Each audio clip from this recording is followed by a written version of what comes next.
More than 200 years later, 15 bodies were found in the basement, buried in a secret windowless room beneath the garden.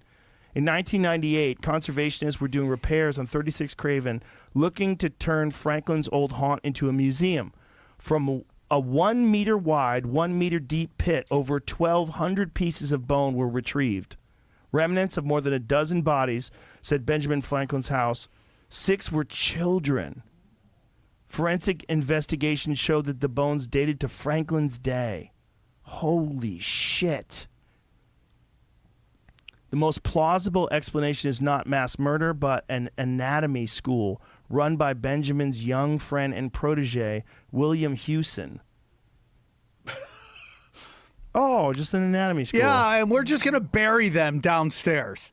Okay, anatomy was still in its infancy, but the day's social and ethical mores frowned upon it. A steady supply of human bodies was hard to come by legally. So Hewson, Hunter, and Field's other pioneers had to turn to grave robbing, either paying professional resurrection men to procure cadavers or digging them up themselves to get their hands on specimens. Researchers think 36 Craven was an irresistible spot for Houston to establish his own anatomy lab. The tenant was a trusted friend, and the landlady was his mother-in-law, and he was flanked by convenient sources for corpses. Bodies could be smuggled from graveyards and delivered to the wharf at one end of the street or snatched from the gallows at the other end.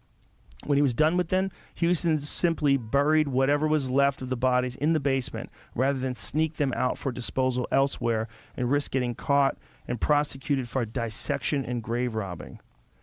Franklin was probably aware of the illegal studies going on in his building, says the Benjamin Franklin House, but it's doubtful that he was involved himself.